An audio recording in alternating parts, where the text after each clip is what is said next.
கொழும்பு 12 ஹமீத் அல் ஹுசைனியா கல்லூரியின் 141 ஆண்டு கால கல்வி பாரம்பரியத்தில் புதிய அத்தியாயத்தை பதிக்கும் வகையில் முன்மொழியப்பட்டுள்ள 9 மாடி கல்வி, விளையாட்டு மற்றும் புத்தாக்க வளாகத்திற்கான அடிக்கல் நாட்டும் நிகழ்வு இன்று ஞாயிற்றுக்கிழமை கோலாகலமாக நடைபெற்றது.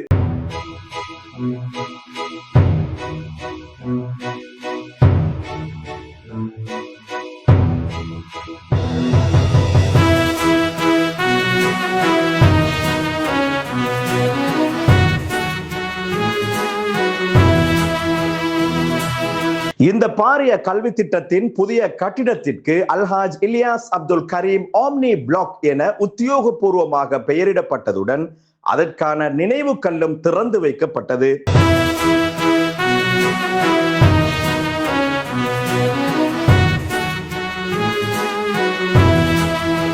மறைந்த அல்ஹாஜ் MH உமர் அவர்களின் கல்வி தொலைநோக்கு பார்வையையும் ஹமீத் அல் ஹுசைனியா கல்லூரி பழைய மாணவர் சங்கத்தின் முயற்சியையும் அடிப்படையாக கொண்டு ஆரம்பிக்கப்பட்ட இந்த திட்டம் லைட் ஃபார் லைஃப் அமைப்பின் தலைவர் அல்ஹாஜ் SSU ஜைனுல் ஆப்தீன் தலைமையிலான பணிப்பாளர் சபையின் அழைப்பின் பேரிலும் மலிபன் ஓவன்ஸ் நிறுவனத்தின் தலைவர் அல்ஹாஜ் இலியாஸ் அப்துல் கரீம் அவர்களின் அனுசரணையிலும் முன்னெடுக்கப்படுகிறது.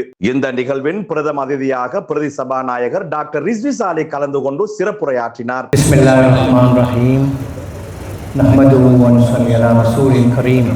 Chairman and directors of Light for Life. பொறுப்புள்ள குடிமக்களை உருவாக்குவதிலும் தேசிய அபிவிருத்தியை வலுப்படுத்துவதிலும் தரமான கல்வி மற்றும் நவீன கல்விசார் உட்கட்டமைப்புகளை வகிக்கும் முக்கிய பங்கை அவர் வலியுறுத்தினார். அத்துடன் இந்த முக்கிய முன்னெடுப்பை மேற்கொண்ட லைட் ஃபார் லைஃப் அமைப்பு மற்றும் ஹமீதியன் சமூகத்தினரின் கூட்டு முயற்சிகளை அவர் பாராட்டினார். மேலும் கட்டுமான பணிகளை தொடங்கி வைக்கும் விதமாக பிரதம அதிதி, கௌரவ அதிதி அல்ஹாஜ் இலியாஸ் அப்துல் கரீம் மற்றும் அவரது குடும்பத்தினர், லைட் ஃபார் லைஃப் அமைப்பின் பிரதிநிதிகள், ஹமீத் அல் ஹுசைனி கல்லூரியின் அதிபர் மற்றும் நன்கொடையாளர்கள், நலன் விரும்பிகள் மற்றும் அழைக்கப்பட்ட பிரமுகர்கள் இணைந்து அடிக்கல் நாட்டும் நிகழ்வை மேற்கொண்டனர். அமைக்கப்படவுள்ள இந்த 9 மாடிகளை கொண்ட கல்வி, விளையாட்டு மற்றும் புத்தாக்க வளாகம் இக்கல்லூரிக்காக மேற்கொள்ளப்படும் மிகப்பெரிய கல்விசார் உட்கட்டமைப்பு மேம்பாட்டு திட்டங்களில் ஒன்றாகும். இது கட்டி முடிக்கப்பட்டதும் நவீன ஸ்மார்ட் வகுப்பறைகள், அறிவியல் மற்றும் தகவல் தொழில்நுட்ப ICT ஆய்வகங்கள், புத்தாக்கம் மற்றும் ஆராய்ச்சி வசதிகள், விரிவுரை அரங்குகள், மொழி மையங்கள், விளையாட்டு உட்கட்டமைப்பு வசதிகள், மாணவர் மேம்பாட்டு வசதிகள் மற்றும் நவீன நீச்சல் தடாக வளாகம் ஆகியவற்றை உள்ளடக்கியதாக அமைய உள்ளது.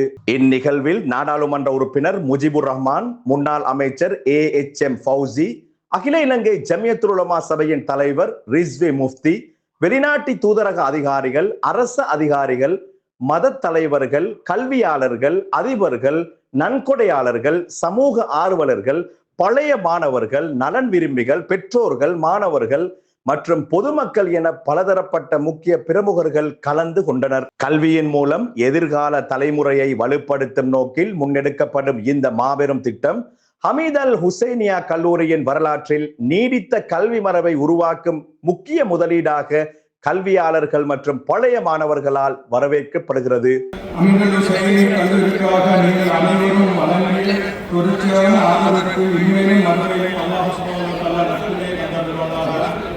ஜஸாக்கல்லாஹு